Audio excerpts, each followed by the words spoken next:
Assalamualaikum warahmatullahi wabarakatuh. Di sini kami dari kelompok 8 yang beranggotakan Namira Hasanah, Puji Rahayu, dan Tisa Salsabila ingin menyampaikan materi terkait tentang daerah tujuan wisata dan pariwisata. Baiklah, selanjutnya materi yang pertama akan dijelaskan oleh Tisa Salsabila. Kepada Tisa Salsabila, saya persilakan.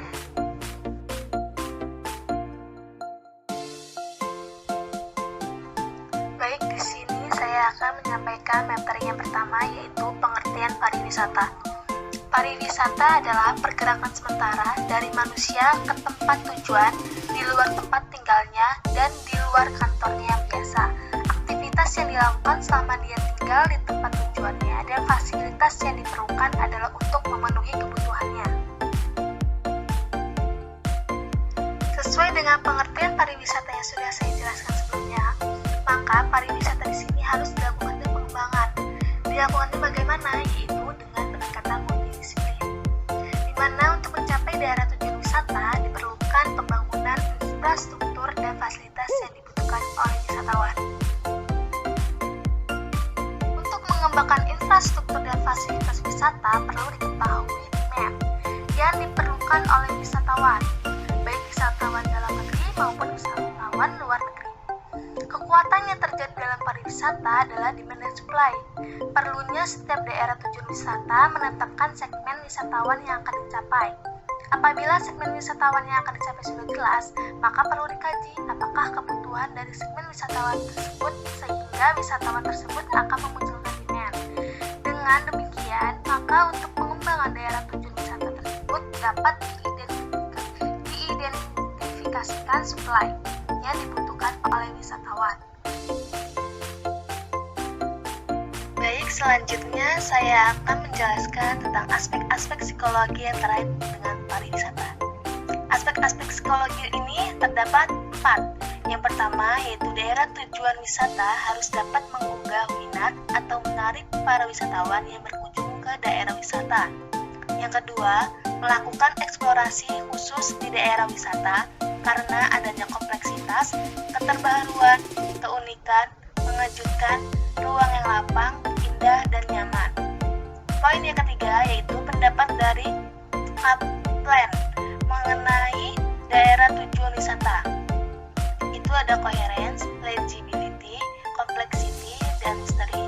Aspek yang keempat yang terakhir yaitu model kualitas afektif mengenai tempat dari Russell dan Lanius yang meliputi kontinum horizontal menyenangkan tidak menyenangkan, kontinum vertikal menggugah dan tidak menggugah.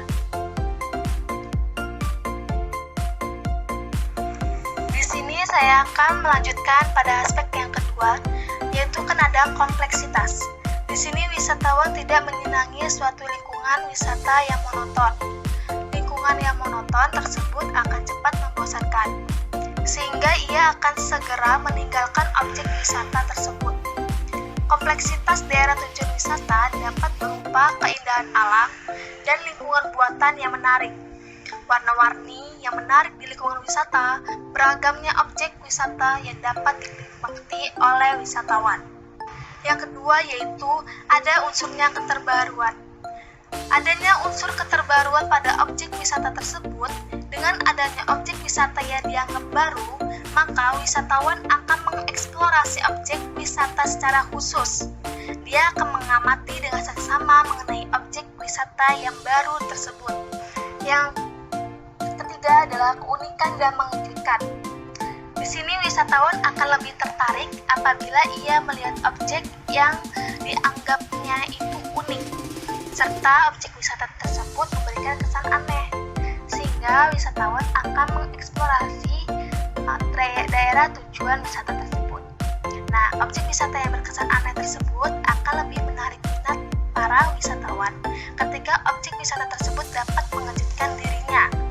Dengan demikian, ketertarikan wisatawan akan semakin bertambah. Yang selanjutnya yaitu ruang yang lapang. Daerah tujuan wisata yang banyak disenangi oleh wisatawan adalah daerah yang mempunyai ruang yang luas. Ruang yang luas akan memberikan kesan yang tidak sesak. Luas pandangannya dapat mencapai tempat yang lebih jauh, sehingga ketika wisatawan melihat objek-objek wisata yang terlihat jauh, maka itu akan terasa dekat karena ruang yang ada di daerah tujuan wisata tersebut lapang, tidak membuatnya desak-desakan untuk melihat objek wisata tersebut. Selanjutnya yaitu indah dan nyaman. Daerah tujuan wisata memiliki pemandangan yang indah, akan menjadi daya tarik tersendiri bagi wisatawan yang akan mengunjungi daerah objek wisata tersebut. Wisatawan akan merasa senang dengan adanya pemandangan yang indah, dan para wisatawan juga mementingkan salah satu faktor yang tidak dapat diabaikan, yaitu adanya kenyamanan dari tempat objek tersebut. Khususnya bagi wisatawan yang segmen kelas atas, sangat mengutamakan kenyamanan.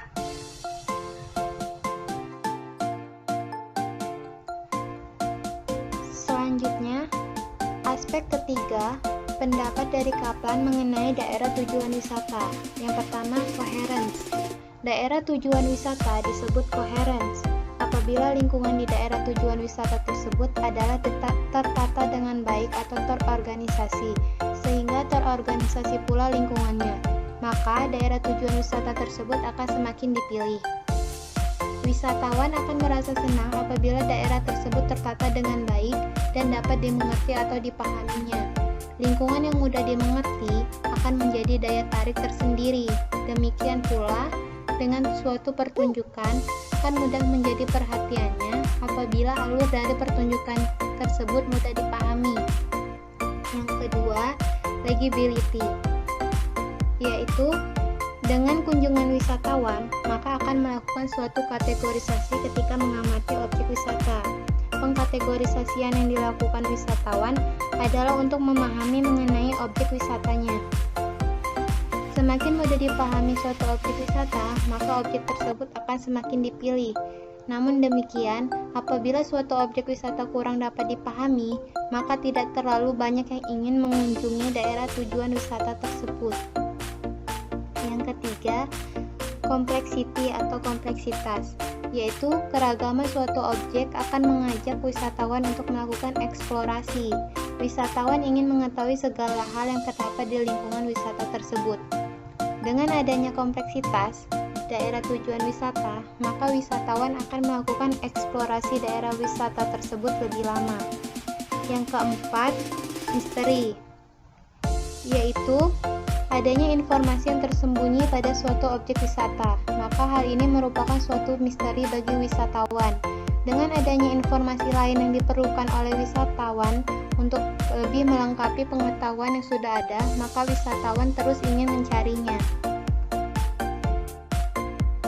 Selanjutnya yaitu aspek keempat, model kualitas afektif mengenai tempat yang dikemukakan oleh Russell dan Lanius, yang meliputi kontinum horizontal, menyenangkan tidak menyenangkan, kontinum vertikal, menggugah tidak menggugah. Seorang wisatawan memilih daerah tujuan wisata yang banyak dikunjungi orang, tentunya akan memilih stimulasi lingkungan wisata yang dapat menggugah perasaannya.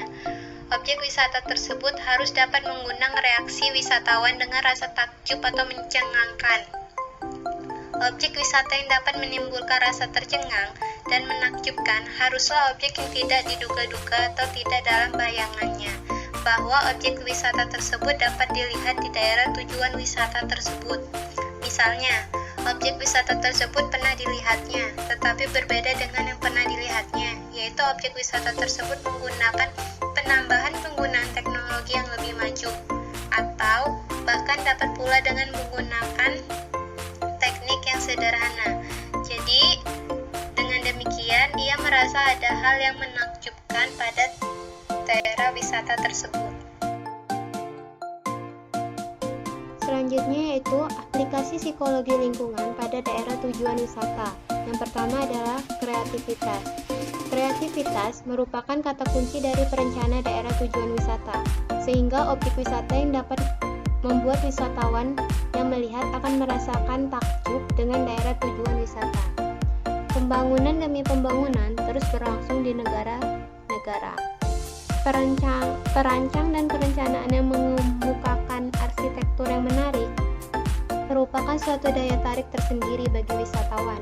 Perencanaan yang matang dan baik tentang daerah tujuan akan menambah peningkatan arus kunjungan wisatawan. Imajinasi dan kreativitas dari arsitektur dalam pengembangan daerah tujuan wisata sangat dibutuhkan. Materi selanjutnya akan disampaikan oleh saya sendiri, yaitu tentang diferensiasi dan indigenous.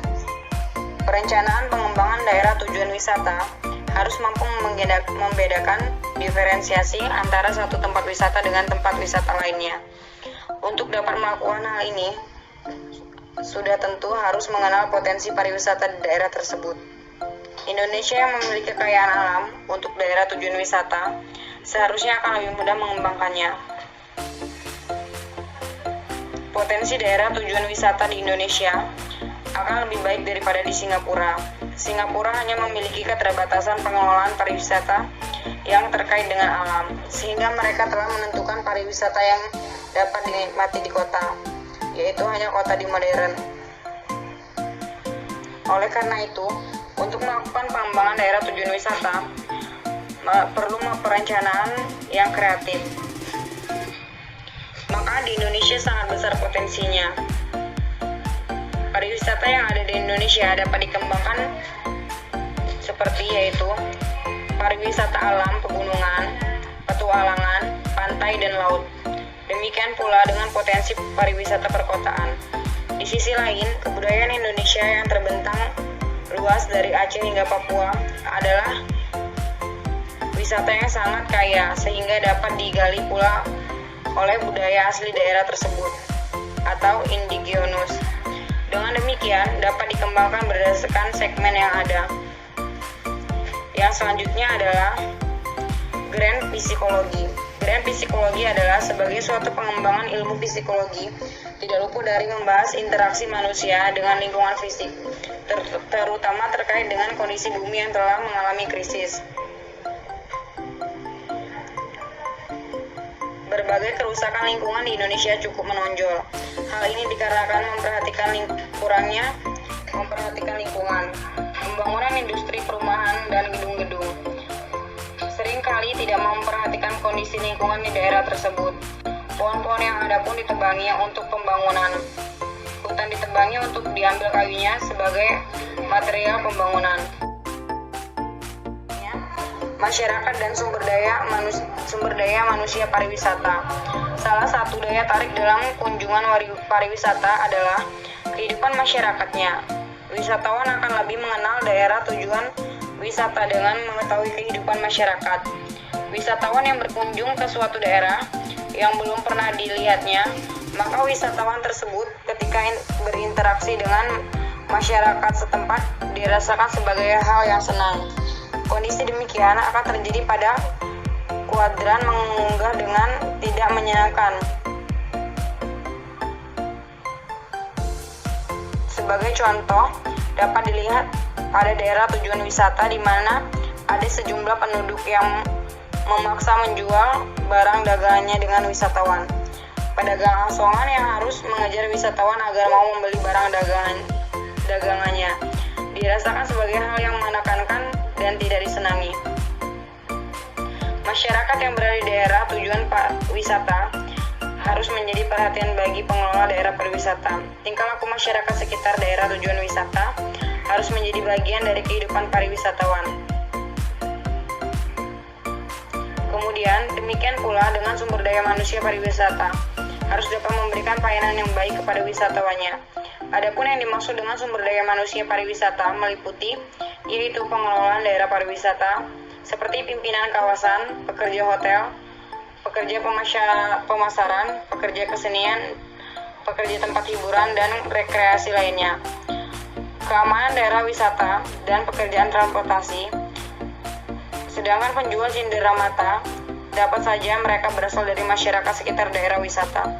Sehingga demikian, pekerjaan dan masyarakat sekitar daerah wisata harus saling menunjang dalam menjaga kunjungan wisata seperti keramahan, pelayanan, dan keterampilan sosial dalam menghadapi wisata harus dikembangkan di daerah tujuan wisata.